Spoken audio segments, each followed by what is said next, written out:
Welcome to another episode of Save State Plus. I'm your host, Destin, and joining me today is Parris Lily. Paris, good to have you. Hey, how you doing, Destin? Doing great. How's your day going so far? Oh, good so far. It's early on a Friday morning, so kids are out to school, so I'm doing pretty good. So we're recording this in the past. By the time people see this, you will have held a Nintendo Switch 2. Are you excited to check it out? Yeah, I'm definitely excited to get hands-on with it. I'm sure we'll dive into the discussion about some of the other stuff going on with Nintendo, but the hardware itself, the games all look really good, so excited to check them out. Yeah, I suppose we could start there, but first let's introduce you. Paris is known for his cyberpunk chair, his fandom of Xbox, and being able to cook, right? I think those are your three go-tos. Yeah, I should have sat in the chair. It's like right over there. But yeah, I think that pretty much sums it up. I know a lot of people obviously know me from a lot of stuff I've done with Xbox over the past few years. Your days at IGN, doing some stuff with IGN and Xbox as well. So, it's been good. Obviously, people have varied opinions. I'm sure we might get into some of that too. But it's been fun so far. Well, let's bring it back to Nintendo. We sort of went there organically. I would be curious to hear your thoughts about Nintendo having more expensive games and delaying pre-orders and everything that's going on with the Switch 2. It's been a bit of a whirlwind. How are you feeling about the pricing, first of all? I think that's been the big one. I'll say this just to start it off. I don't blame them for delaying the pre-orders, obviously, just with the chaos with the global economy and the tariffs and everything. So that makes sense. I don't see that as a negative towards Nintendo for let's take a step back and reevaluate this. But the prices themselves, I'm not upset about 450 for the Switch 2. I see what it's doing from a hardware standpoint, 4K when it's docked, all that. I thought it would have been 399. I think you were one of the people that actually said 450. Yeah, I think I was on a show and I'm like, wait, I got a price right. Yeah. Yeah. So I'm not bothered by it. I'm like, okay, that's still reasonable for what the Switch 2 hardware is going to do, especially in the current handheld market. But it is the gaming pricing, and it is kind of the nickel and diming of what they're doing with a lot of the other things, like the chat button. Sure, it's free, now, but next year it's essentially a paywall just to have voice chat on there. Some of the upgrading pricing that they're doing with like Breath of the Wild, Tears of the Kingdom, stuff like that for the legacy Switch games. I'm like, really? You can't throw people a bone and just, give them the updated version to it. The game key card thing, I get it again. Would I want it to be fully on the physical cartridge? Sure, but I understand why they're doing it. I'm not necessarily a fan of it. Whoa, I don't understand it. I think it's ridiculous. Why do you think they're doing it? Because I think some of these game sizes are too big to put on there. So that's kind of their excuse to doing it. Again, I'm not a fan of it. Trust me. I'm just trying to understand the reasoning behind it. We are moving more towards an all digital world. So the fact that Nintendo, of all people, is helping to push us towards that really shows you that physical media is starting to die. So not a fan, but I get it, But yeah, the $80 for Mario Kart is really the thing that kind of just sets us off. And it's because Nintendo's doing it, PlayStation and Xbox is going to do it. My first thought when I saw that was, well, Grand Theft Auto 6 is $100. That was my first thought when I saw that, because they know they can get away with it. They know people are going to go buy it. My biggest thing is, yes, we're going to see a price increase across the board for all these games. And I think it does more harm than good to the industry, because I think people are going to be even more selective about the games that they want to go purchase. I jokingly put out a tweet when it all went down about Game Pass. I'm like, at these prices, hell, you might as well. But this is going to incentivize more people to probably join subscription services. And if they don't, they're just going to buy less games, because sorry, $80. I don't care what prices were back in the 90s. I'm looking at the economy today. I'm looking at my salary today, and $80 is very expensive for a video game. Again, I have 3 kids. They're all going to want Mario Kart World. So when I look at it that way, I'm dropping $240 right off the bat for them wanting to go play it. So think about the average parent that's looking at, you got to spend 450 for the Switch 2. Then you got to start spending $80 for these games. It adds up. And it's not just Nintendo with that, to be clear. This is at $70. I thought this was a problem, but 80 just makes it even worse. I think Nintendo's going to get their hands caught in the cookie jar, and if PlayStation and Xbox follow suit, they're going to run into the same problems because across the board, they will see lower profit margins because fewer people are, I would say more people are going to get priced out at the $80 price point. Michael Deuce over at the Baldur's Gate team, he highlighted that $80, you're starting to get into that territory, $90, where you're just going to price people out. They're not going to make the 100%. jump at that price point. And that's going to have a softening effect on overall sales for Nintendo and I think for everybody else. Nintendo games are going to sell, but will they sell as much at that price point? The market really is going to decide. And yeah, I'm in agreement with you on that. And that's kind of my thing. The Switch 2 will be successful. Mario Kart World will be successful, but I don't think either will be as successful as the Switch 1, because you got to remember, the Switch 1 was $299 at launch. Games were $50 and $60, at launch, and now we're looking at $70 and $80 at launch. So, again, people look, everything keeps getting more expensive. Sorry, Parris, I thought it was 80 and 90. Okay, so there's been a lot of discrepancy on that. I guess Mario Kart World in the US is not $90 for the physical version. It is still 80. So I know people have been talking about that, but I saw that got shut down pretty quickly. But regardless, even if it's $80, that's still a lot. But yeah, 90 is crazy. But I know we're talking about Nintendo, but like I said, Grand Theft Auto 6, if there was a game that could be worth $100, it's probably that game. But I don't want it to be $100. And I think that is also going to set a bad precedent. If that thing sells the way that we all expects that it will, if let's just again pretend it's 90 or $100, why wouldn't PlayStation and Xbox and some of these other third-party publishers look at their top tier games and go, well, let's push this as far as we can from a price standpoint to see what we can get away with? I hope you're wrong. Like Xbox I hope I am too. Xbox was the last one to go from 60 to 70. That kicked off with Activision, I think, then 2K, then PlayStation, and then they all raised the price of their consoles. And then Xbox, of course, also did the $70 thing at some point. It is just unfortunate for me to see. And I'm like, you consumers, like, do you understand you're setting a precedent that you're willing to pay more? And I do think that $80 price point has hit a lot of people in the spot where it hurts their wallet, and they're starting to think about just how much they're going to spend. In terms of features, there are some things I like with the Switch 2. I do like the ability to digitally share your cartridges for 2 weeks to your friends. I think that's a really interesting mechanic that Xbox One was going to do back in the day, and people, I just don't think people were ready for it when Xbox was talking about digital game sharing and all of that, because it was in its infancy. But Nintendo also seems to have taken the Xbox philosophy of, oh, you're too poor to get a Switch 2? We have a console for that. It's called the Switch. And like, it's just like, did you hire Don Matrick to like give you the wrong playbook for this generation? What are your thoughts on some of the features and comments they made lately? I mean, I'm pretty much in agreement with you about a lot of the features that the Switch 2 is going to bring. I do like the virtual sharing, things like that. So that's what I mean. When you look at it just standalone for what the hardware is going to do and with some of the services that they're providing, I'm all for it. Great. Let's do that. I'm happy Nintendo is starting to advance, in that area. But to your point, I mean, when he said that, I mean, it's like deja vu going back to 2013. It's like, are you not reading the room? You're basically saying that if you, I get, again, this is where I get what they're trying to say, but the way that you're presenting it is just going to put off people that, sure, you can't afford this, but this is the price. And if you can't, just stick with what you have. And I think that is what a lot of people are going to do. I will just use my household as the example. All my kids already have a Switch. Sure, they're excited about a Switch too. And look, I got a couple of adult kids now, so it's like, look, y'all need to start buying some of the stuff yourself. Yeah. They can't afford to go spend $450 for a Switch 2.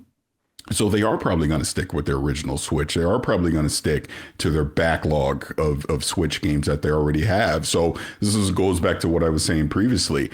While the Switch 2 will be a success, you're going to see a lot of people way more hesitant to wait to go, well, hopefully this will go on sale. And we know Nintendo stuff doesn't go on sale. So while they'll, I'm sure, have a pretty decent launch, I don't think it will be as big as it potentially could have been at a lesser price.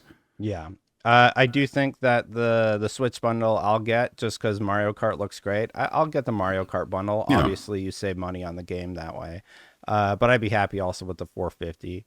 And in terms of launch games, I am most excited about the Zelda games running at 4K at 60 or whatever Yeah. frame rate it ends up coming in at. It looked like 60 just visually. You can tell quite quickly. But And that's beyond that, what's exciting nothing. about it. Yeah, sorry, I didn't mean to cut you off, but that Go is, ahead. again, another exciting thing about it. The fact that docked, you will be able to play games at 4K 60, 1080p, up to 120 hertz, depending on the game, in handheld mode. Obviously, if you have a television that does VRR, you're going to be able to take advantage of that. The Switch 2 itself does VRR now, as well as, again, by the time this comes out, I've already had hands on, we'll know more. But yeah, I'm excited to see all of that stuff in action because that is kind of the logical next evolution of what the Switch should be. Yeah, I agree. Uh, that's probably it for Switch 2. I haven't had a chance to talk to anybody about South of Midnight yet.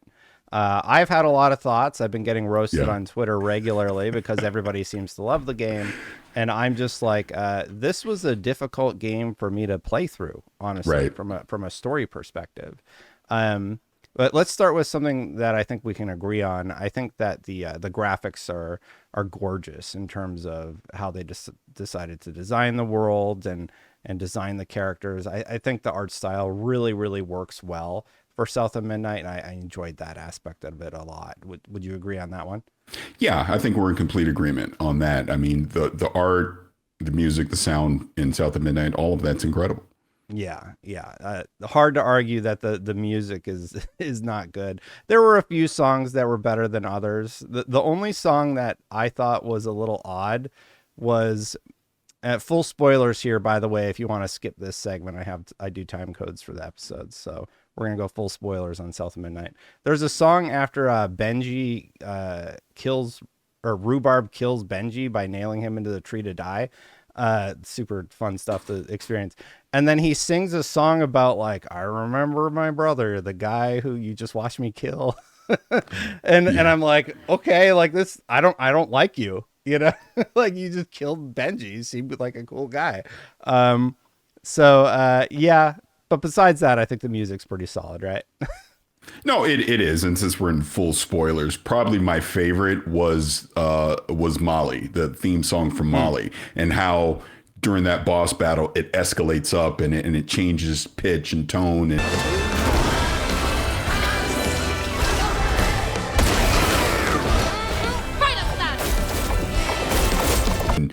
turns into this full-on ensemble by the end of it. I really love that. But even some of the jazz and the blues that you get more towards the end of it, I was really vibing with. So let me say this: since we're talking South of Midnight, and I've seen some of the comments that have come your way about your opinion on it. Here's my thing, and we even said this on the review, and kind of funny. The gameplay absolutely deserves criticism because it is very repetitive, and I feel it's not diverse enough from what you started chapter 1 to what you end at in chapter 14. Sure, you can go and do some of the side stuff and kind of do some of the upgrades, but even that really doesn't change that much of it, right? So I think that is totally fair to criticize. I think the traversal with the platforming, Pretty it's very basic.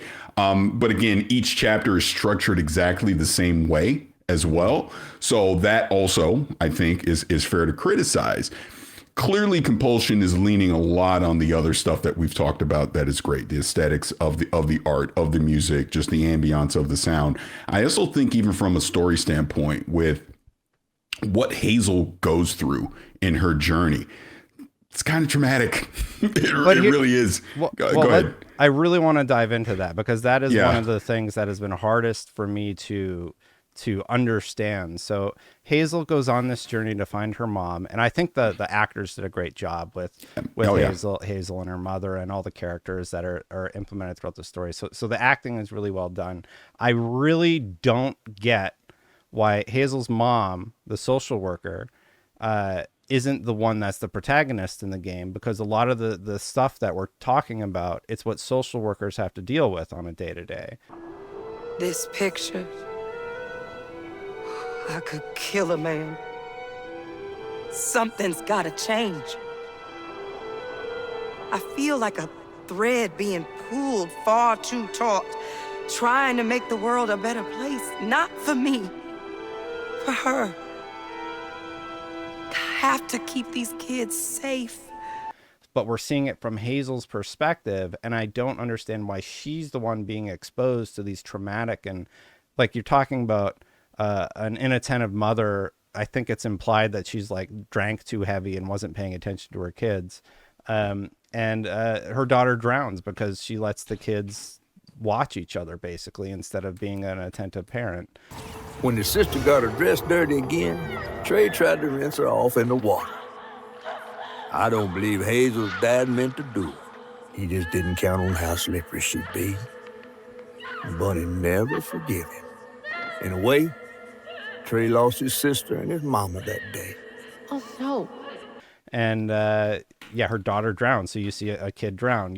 There's implications that a father was doing things with his daughter that were inappropriate, and then manipulating her by not feeding the alligator, which is likely not an alligator based on what they're trying to tell in the story. And there's other terrible things. There's kids who were beaten by their father, or their parents were drug addicts, and then hugging Molly takes them away from their parents. So you're talking about like actual social worker themes tied into this narrative. And the only question that really just didn't make sense to me is like, why is Hazel being exposed to this in this fantastical world? It feels like a game that should be played from the perspective of the mother. And I don't know, maybe do you have any thoughts on that? Because that was the one thing, like the child neglect and abuse stuff, I'm just like, I don't think that it doesn't fit for me. So, and I'm glad you painted it out this way. So, and this is again where I even talked about this in the review, because I'm from the South, right? So a lot of this stuff resonated with me, and everything that you're talking about, I have my own personal trauma with that. I have my own childhood trauma with a lot of those things to various degrees, which we don't need to get into. But that's why you're seeing it from Hazel's perspective, because I know a lot of people that grew up being exposed to things like that and having those traumas and just the realities of that world. So I think, and again, using Molly as the example of here's this legend, this folklore of the South that the mom was actively working with, because you're trying to protect the children from all of these ugly things that are a part of this world. So that's why I think it was important for Hazel to go on that journey, to see it for herself, to see that this is what her mother deals with on a daily basis as a social worker. Not to mention, obviously, she's coming from, I don't want to say a broken home, but she's coming from a split family where her father, because her father actually, yeah, he passed away. So go ahead. Well, I'm a little confused about that also, because there's Laurent, who abandoned her family, and then she refers to the guy who died as her dad. So I'm like, well, wait, is Laurent your dad, or is the guy who died your dad? So, and I will bring this a little personal just to say this. I absolutely connect with that, because my real father was not in my life. And I did have a quote unquote surrogate father that was in my life. And then he wound up passing away when I was younger. And it was a very pivotal moment in my life. So I was able to take some personal cues from that, because I've had some experience with that. Right. And again, I know other people. Again, I'm not trying to bring color or anything to this race and all of that, but no, I think anybody can identify with this. Yeah, exactly. But I'm just saying, in my community growing up, absentee fathers was a thing, a lot. So I could connect with that. I could connect with, the surrogate father coming into a child's life and playing an important part. And I can understand Hazel's frustration with him for leaving. And then again, you're bringing in the lore and the fables of why he had to leave. So this is why I think the criticism that you were getting on this is there were a lot of people that could connect with this, and you obviously didn't, and I think that is fine. Oh, but I have my own traumas too. I just I don't bring that up on Twitter.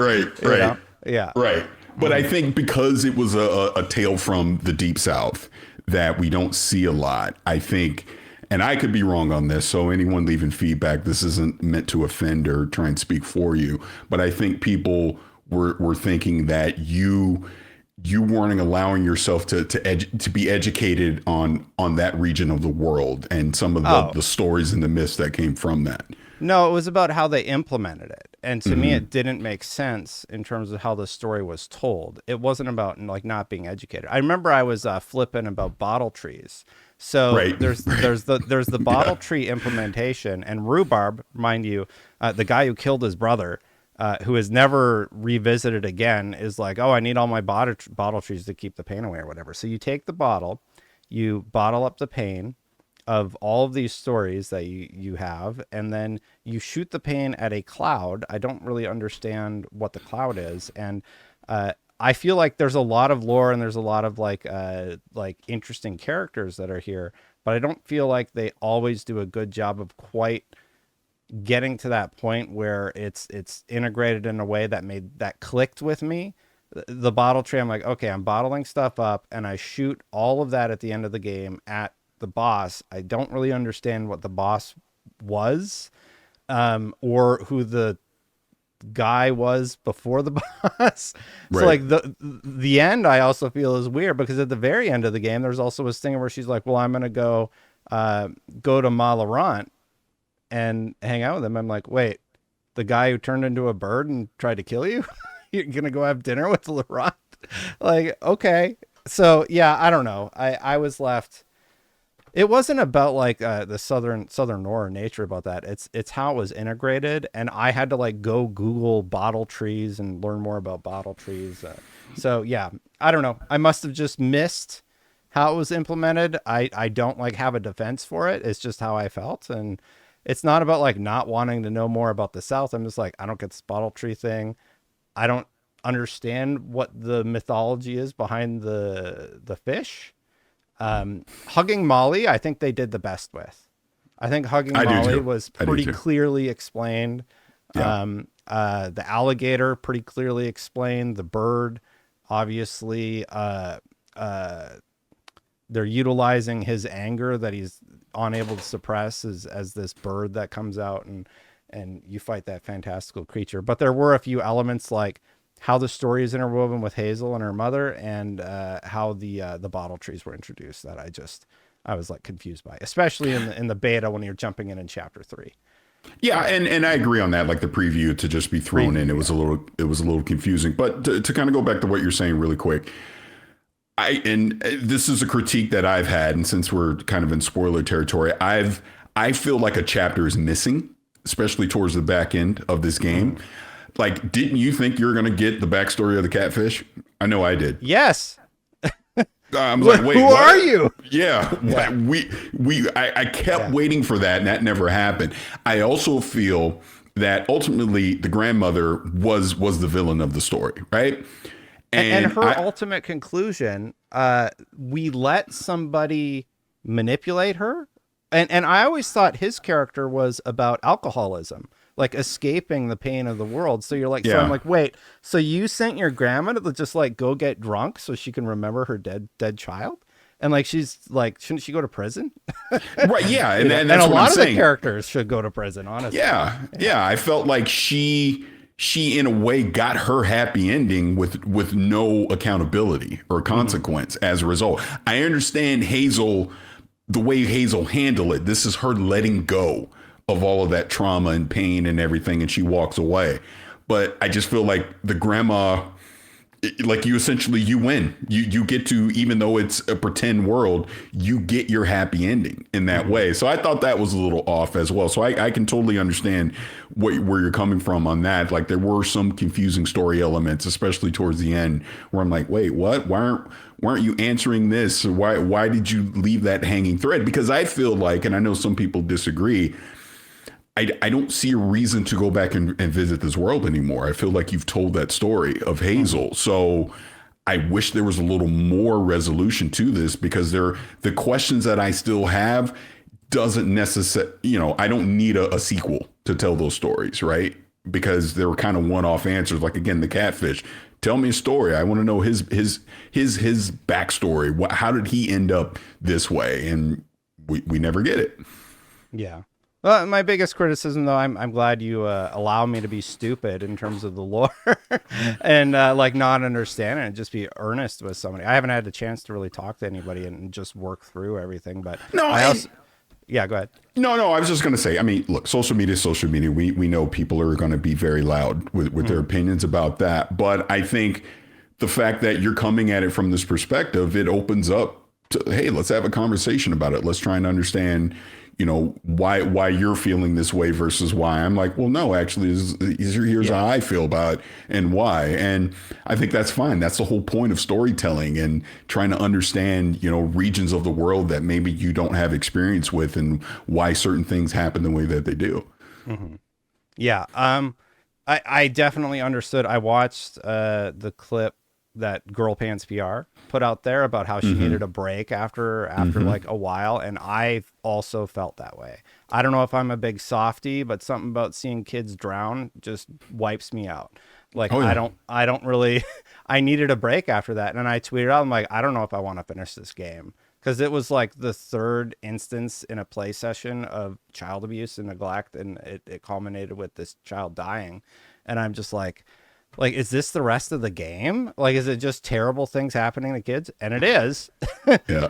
I would say, I actually think the story that you highlighted about Laurent is one of the better stories, because I think I understand every piece and I can identify with what happened there and the broken family and him dealing with anger and everything. I think that was one of the stronger ones. I think the alligator one was pretty strong too. Yeah, Tuso Tom was pretty good. Yeah, in terms of how they tell them. But yeah, the real weak spot. So the story, yeah, we could talk about it more and just our feelings on it. I felt it was not as clean as it could have been, and it had some just stuff that was kind of oddly implemented. Like, I know that a lot of people will identify with the themes that we've discussed, but my question is, I don't feel like the through line of why we're being introduced to that was clearly laid out. Like, yeah, to me, I'm just like, this should be the mom. I get like they want Hazel to see her mom's perspective, but I don't understand why I'm seeing her mom's perspective. So I was kind of hung up on that. The real weakest part, though, you've already talked about it, is the gameplay. By far, I think the platforming's basic. Like, I never like got stuck on platforming. There was one puzzle that took me 10 seconds instead of 1 second, where I had to find a lighter to light the thing that sends you into the air. But otherwise, that was pretty rudimentary. And then the clock tower portion at the end, I think that's actually one of the stronger platforming sections. Yeah, it actually is. Yeah. Yeah. And I was like, oh, like, this is nice. Like, I actually have to think about where I'm going to go for a second. But the combat is just terrible. I really think the combat is atrocious. What are your thoughts on that front? I don't think it's terrible. I just think it's very simple, is the way I would phrase it, where it's like, again, I was expecting, as you're going through this upgrade tree, to really diversify. And I think part of that is the enemies. Yeah. Their attacks and the things that they do are essentially, again, they're essentially the same from chapter 1 all the way to the very end. You're just doing the same things over and over. And sure, the skill tree might give you a little extra boost on something where maybe you can attack, multiple enemies all at the same time or something like that. But it never felt diverse enough from what I started with. And that was probably my main thing with it, whereas I was expecting a little more from it. The hardest enemy for me was the original Haints because I didn't Right. feel their attacks Yeah. were telegraphed well enough. So I just kind of knew I'm like, well, I'm going to be able to hit you 3 times, and then something's going to attack me. So I hit them 3 times. They And attacked then me. and even in that instance, like when I think about the boss battles, I just felt like, yeah, I was able to figure out that pattern like within minutes, and I never failed the boss battle. right, exactly, Like it was so simplistic, and this is a yeah, game for adults. So I really wish they would have focused more on interesting platforming and compelling mechanics in the combat, because the foundations of the combat are you can punch, you can sort of do this heavy attack that sends a wave across the map later in the game, but the whole dodge mechanic, it makes you go away from the field, from the area of battle, and then you have to go back into it, and everything gets knocked away from you. So like you're constantly trying to like re-engage. So just the flow, I found myself dreading every time I got into a combat area, not because like I couldn't do it, just because I found it annoying. And in the few times I did fail, it was just like, oh, I got to do it again. right. So, I mean, the way I look at it is, and when I compare it, is I compare it to Psychonauts 2. Whereas, sure, the combat elements of Psychonauts 2 weren't this complex thing at all, but each level was so diverse on how you would use the combat or the traversal through the level that it kept things fresh. And then the boss battles would always do something different so that it didn't feel like you were just doing the same things over and over. So when I think of it that way, like I like Compulsion as a studio. I like where they're headed, but clearly they still have more maturing to do, on the gameplay side, because that has been a criticism across their last couple of games is you do all these other things really, really well. I mean, again, like when the Game Awards comes up, they're going to be nominated for the music, the sound, all the art, all of that. The design is really special. And Right. I didn't like the stop motion thing at first, but I'm like, yeah, all of this does kind of end up working. Yeah, 100%. So it's like if they can nail that final piece, which clearly is an important piece when you're playing a video game, but if they can nail that gameplay side of it, I mean, their games are just going to, I mean, they're going to, instead of being a 75-80, I mean, we're talking 85-95 for these type of games, because that's just how strong everything else that's out the Midnight delivers. Yeah, I think in terms of South of Midnight, I think I'm seeing a lot of people tout it as like the easy game of the year winner, like 90, 100 perfect game. And I am it's fine. Like it's not the worst thing ever besides the combat, which I didn't like. But like I have my challenges with it. And my two main challenges are combat and how the story sort of ended up unfolding at the end of the day. But I can recognize what they did well. I think I really like the characters. I like Hazel a lot. I like her. Yeah. My favorite element was her learning more about her mother, and like when she would read the books and get a little bit more context about her mom.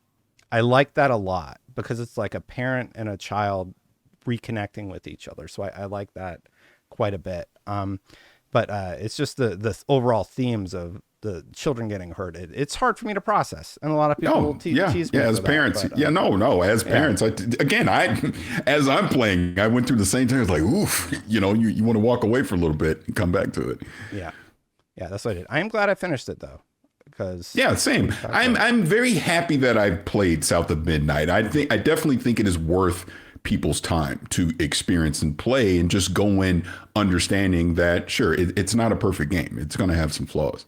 Yeah. Thanks for talking with me about it, Parris. I haven't had a of chance course. to just sit down and chat with anybody about my thoughts about it. I have a whole review written and everything, but haven't gotten to it yet. There was one other thing I wanted to talk to you about that's not South of Midnight related, and that is something you can't say much about, but it's Marathon. How have you felt? Because they've had this big viral marketing campaign. Their Twitch channel went live already with like little Easter eggy things right before we started. How have you felt about the marketing campaign? I'm hyped. It's working. Oh, it's awesome. And I will, since this is coming out after, I will, full disclosure, I have been a part of the Marathon creator program since 2023. So I've seen some various iterations of marathon over the past few years to where we are today, with this reveal that's coming out.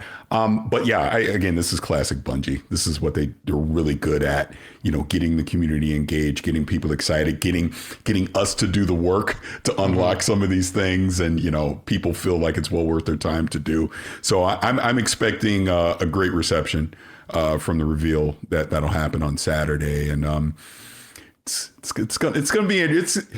it will be interesting. Again, this is coming out after. I will just simply say this: when you think about the combination of it being a hero shooter versus obviously the extraction elements of it, I will be interested to see how people feel about that when they finally get to play it for themselves, and will this have the legs that a Destiny does? I don't know yet. I honestly don't know, but it's Bungie, so the shooting is going to be really good in it. We'll see as far as how people feel about this being an extraction shooter, because we really don't have that on the console side. I mean, you got stuff like Escape from Tarkov on PC, but this will probably be the biggest extraction shooter that we've ever seen on a console. So we'll see. Yeah, I remember they did a direct-to-cam, like, conversational type thing about Marathon where they told us nothing, and I roasted that video. I'm like, don't do this. You are killing the hype for Marathon by making videos like this. This doesn't work. This is something you do after a year that the game has been out, when you can talk about, like, what the community is feeling and everything. You don't do it now, right? So I thought that was odd. This is what you do. What they've been doing this last week, and this will come out after the reveal is aired, around 11 on Monday. So people will have the context of what the game actually is. But the lead up to it, that's Bungie. That's like, they really, really got the hype going. It was like any of the Destiny viral campaigns that they've done in the past. So kudos on that front. I think they really, really knocked that out of the park. How do you like the art style? That's a little... Oh, I love it. Yeah. Yeah. I think it's really good. Have you seen the images that have come out? Yeah. Well, you've seen the whole thing. Yeah. So, yeah. For me, I'm like, ooh, that looks cool. I'm really digging it. Yeah. Yeah. All right. Well, I know you can't talk too much about it right now, but I'm curious, how is it being a creator? You're a little bit of an influencer too. You do stuff with Gamertag Radio, as you always have. How do you balance the testing Bungie stuff and creating stuff and all of it, and being a dad? So I get asked this one a lot. Again, as I already alluded to, I have older children, so that helps. I mean, two of them are adult age now, and I have another one that's still in high school. So they're very independent and self-sufficient. So, basically, Dad, pay for this is the extent of my job. Now, excuse me. I am also lucky that, because of the pandemic that we went through 2020, I went full remote. So I work from home, and I work in cybersecurity. So my day to day isn't, all right, from 8 to 4, you're doing this. It's, I respond to things as they happen. If I have a project or something, I work on it. Like I'm a night owl. So you'll have me up 3, 4, 5 o'clock in the morning doing stuff. So it starts with a lack of sleep on a lot of that. Obviously, my job and my family is priority one, so you got to make sure all that stuff gets taken care of first. But then it's a lack of sleep and just trying to fit things in. And I've been fortunate enough, again, working home, remote has allowed me, to be able to, all right, I don't have a meeting for the next 2 hours. So, okay, I'll hop on this podcast, or I'll do this thing, or whatever the case may be. And you just fit it in. I've taken the motto that when this is not fun anymore, I'll just stop. Funny enough, if it wasn't for the pandemic, I probably would have stopped in 2020, because I was kind of feeling like, I've had a good run with this. I've had a lot of fun with it. Maybe I'll just stop. I'm good. And then now, because I'm able to work from home, and, some of the opportunities that have happened since, it's encouraged me to keep going. And I'm still having fun with it. So, I love doing it. That's great to hear. Yeah, I've liked seeing your branding. Who did your branding? Because your logo and stuff is slick. God, I can't think of his exact tag, but his name's Tucker Hazel. that did this for me, and he's very talented. Again, maybe I'll shoot you a DM with his contact if you put it in the description. But he's really, really good, and he does it for myself. He does it for Danny as well. Very talented guy. Well, I really liked it because I saw you started streaming and stuff in the mornings every once in a while. And all I do when I see my friends streaming, I just come in and I troll them a little bit and then I leave. Yeah. Because that's usually how much I have time for. But, I like to support and watch and say hi.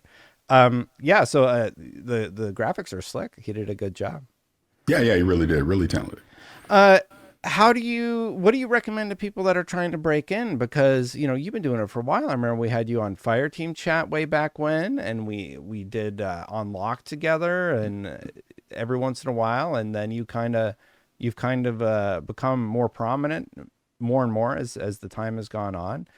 What do you recommend to people trying to get in? So I'll say this. I started this back in '06. So when it was just a wild, wild west and no one knew what they were doing. And even back then, I'm doing it because I'm having fun. We weren't getting access to anything or review codes or whatever, but every week we still wanted to do our podcast and talk about gaming. And, it just escalated from there. It is, as you know, very different in today's world, right? So there's a lot more people that have their own podcasts that are streaming every day, and obviously social media being a big thing. But it still comes back to just having fun. Whether you're doing it just by yourself or you're doing it with a buddy or two, it's like, have fun first. Enjoy what you're doing. I mean, don't do this because you think you're going to be Dr. Lupo or something like that, right? Just do it because Lupo's you love great. to do it. Oh yeah, he's amazing. Awesome guy. That's it. That's why I even said before, when this is not fun for me, I'll stop doing it. Sure, not everyone's going to get, quote unquote, get the big break and get the opportunity to host a showcase or be be this big streamer or whatever the case. But if you're enjoying what you're doing, I mean, that's why you do it. It's very few people that are able to do this full time. I don't do it full time. There's no way I could do this full time. I mean, I got a family to support and all of that. I do it because I love to do it. I have a passion to do it. So I think, and I'm sure you can agree with this, the audience knows if you're sincere about it, if you're passionate about it. So, as long as you're having fun and you're very passionate about whatever topic it is that you're talking about or game that you're playing or whatever the case, the audience will find you eventually. You just keep doing it until, hey, you decide this isn't for me anymore, and then you stop, and that's okay too. Yeah, I say give it a shot. Figure out the technical challenges of actually doing it. If you have a PC, really all you need is OBS, a cheap old, I can't bring it around here, a cheap old like camera like this. That'll work for like a picture-in-picture. You don't need high production values when you start out. Do it cheap. Do it with a box of scraps that you found in the kids. And if you have that thing that people like latch onto, it's going to shine through no matter what your content looks like. Don't spend thousands and thousands of dollars getting your stuff up to snuff, because you have a lot to learn and figure out before you need to be dumping money into your production. I completely agree. The first time I got a tip, I bought a green screen, and all the revenue that came in, it allowed me to eventually utilize the revenue from YouTube or from Twitch when I was doing Twitch and all that, and slowly build up, get better equipment, get better gear and better production values until, you wind up here. Because I used all of that to build something separate from what I was doing at IGN at the time, and that's how I did it. And I think that's a good path for people that are looking to dip their toe in. That would be Oh yeah, I mean, when I first started, I think we were using, it wasn't like the Xbox microphone and headset, but it was like the Logitech version of it. Yeah, probably cost like $10 or something. The audio quality was horrible. Probably using like at that time like a 480p webcam if we were doing any kind of streaming or doing some on camera stuff. So yeah, to your point, it's like use what you have. It's your personality. People are coming to your content for you, not your production value. Obviously, you want to update it if you can. Yeah, but that's not how you need to start off. And since we're talking about this and personalities and all of that, I see you'll have some detractors on social media. I get a lot of detractors on social media too. It's part of it. And yeah, it's part of it. But what I found out, I actually talked to someone about it because I really wanted to understand, what it was all about. And this person told me that I'm very definitive in the way that I present myself. And I can't help it. That's just who I am. Whether I don't have insider information on stuff, I just talk about what my opinion, where I think the industry is headed or whatever the case, right? So, but I guess I present it in a very definitive way. So when something doesn't happen the way that I might think that it happens, people get upset by that or they want to hold it against you and stuff like that. But the reason I bring that up is be true to who you are. I can't change. I'm not going to change. I'm not going to pretend to be something that I'm not. So I would say to any creator, whoever you are, just be your genuine self. One thing that I always pride myself in is me talking on this camera right now is the same exact person you're going to talk to in real life. Yeah. And I think that goes a long way too. Yeah. So I just think that goes a long way. So the good things about you and even some of your quirks and your personality, it's just who you are. I would never tell anyone to change who you are. Just be true to yourself. Yeah, I think that's really, really good advice. Just be honest in the content that you create and authentic in how you present it. My presentation style is actually just conversational.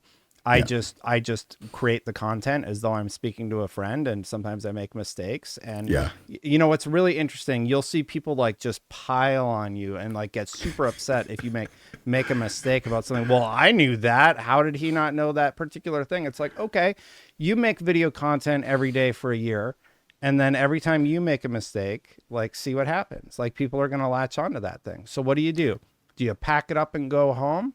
Do you write a dissertation about that one mistake? No, you learn from it and you move on. Yeah. And that's all any of us can do. So like, I've learned that I'm just like, really? So like, what is that person's complaining about what I did? Have they ever made anything?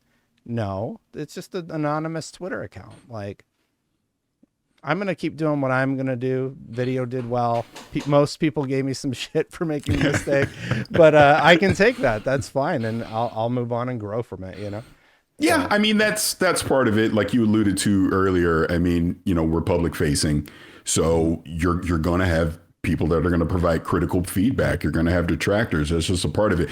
Like I will give you this classic example. So Xbox, obviously, I've kind of funny on Xcast. Yeah. We're every week we're talking about Xbox stuff. Obviously on Unlocked, you were talking about Xbox stuff every week. So if you go back a few years, when they acquired Bethesda, there's a very infamous video of me saying, well, they didn't acquire it to keep them the same. They didn't spend all that money to keep them the same. They did it for exclusives. Mm-hmm. And at the time, what I said was so on the nose. Phil Spencer publicly was like, are you in our meetings? How do you know what we're talking about? Right. And then they did that Bethesda roundtable, and he obviously said what he said. Mm-hmm. So what do you think? They're clearly getting, all these IPs, Starfield as a great example, to make them exclusive. And they started doing that until they spent $80 billion on Activision, and that completely changed their business model. Yep. And it made a lot of us have egg on our face as a result.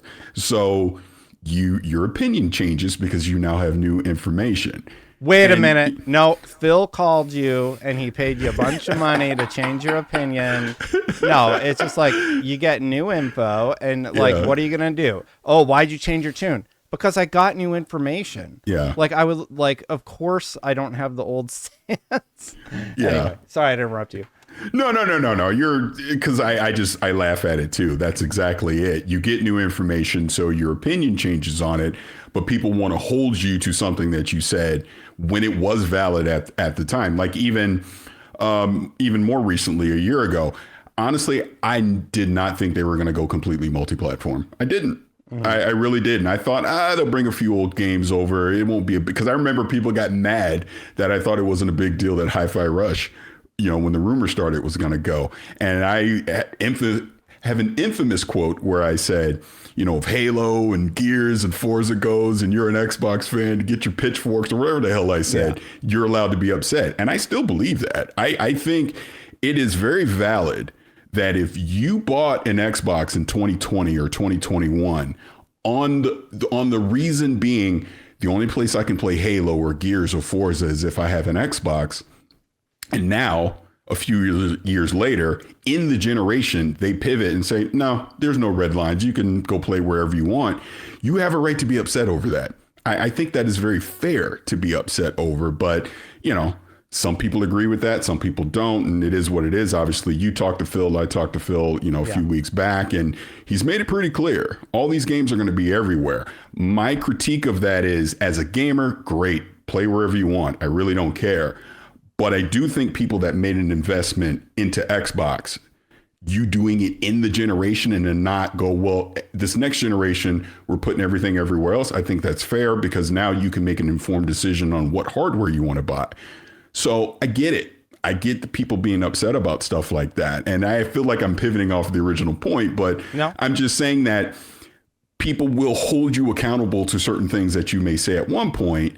But if the business, I can't control Xbox. If Xbox changes their business strategy, that means my opinion is probably going to change. Whether I like what they're doing or not, I try to understand it. I try to at least get the reasons why they're doing what they're doing. They just spent almost $100 billion and clearly they need a return on investment. Clearly they're in third place. So they've realized we're not going to, overtake PlayStation or Nintendo from a hardware standpoint. So let's just put our games everywhere.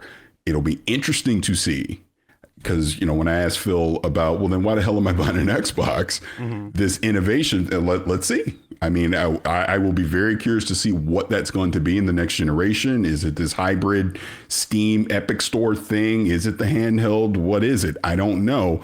But I think they've realized, regardless of whatever their next generation hardware is, it is going to be more of a boutique item. It is not going to be something that's going to be industry leading.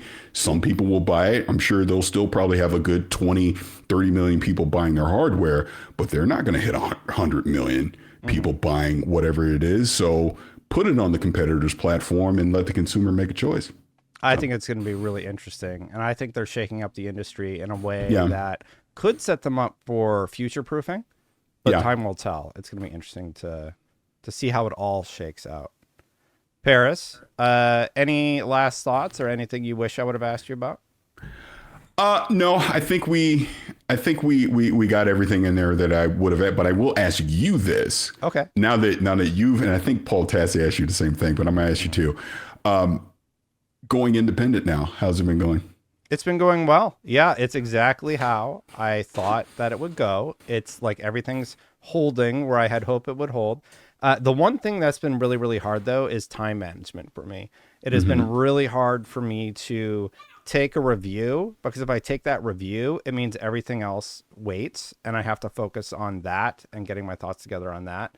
So that is the one thing that has been hard for me, but I haven't missed on the interviews. I thought I was going to miss, and then I booked 3 of them, and that's what the patrons said they wanted. So I'm like, all right, well, that I can definitely not miss on. And I have some other stuff potentially happening next week that might be considered a little bit of a bonus that people might like. We'll see how that ends up going. Thanks for asking. That's awesome. No, of course. No, it's awesome because obviously when you announced that you were doing this, I mean, I was very happy for you. I mean, I would just say from a person who is somewhat on the outside but has a little peek into the inside, with the industry, I just think the way media is being handled now, it's just very disruptive and not stable, in my opinion. So I think you betting on yourself was probably the right move for you, because I think you're a known person in this industry. I think you're great at doing interviews, as you've already alluded to. And you have your niche, and people are going to want to hear look, for better or worse, people are going to want to know what Destin thinks about something. So congrats, man. I'm glad it's going well for you. Well, thank you so much, Parris. I got to get the kids off to school, but thank you so much for joining me today. I really appreciate it. Where should people find your stuff? You can find me over at Gamertag Radio. You can find me over at Kind of Funny, and you can find me at my YouTube channel, which don't ask me the URL because I don't know it. It's just search for Parris. I'll link it in the description. Yeah. All right. Well, I got to go. Thank you so much, Parris, and I'll see you again soon. All right. Thank you. This interview is brought to you by people just like you. This first launch on Patreon and to YouTube members, so a big thanks to them for backing. If you would like to do so, you can go to patreon.com/SafeStatePlus or become a member here on YouTube.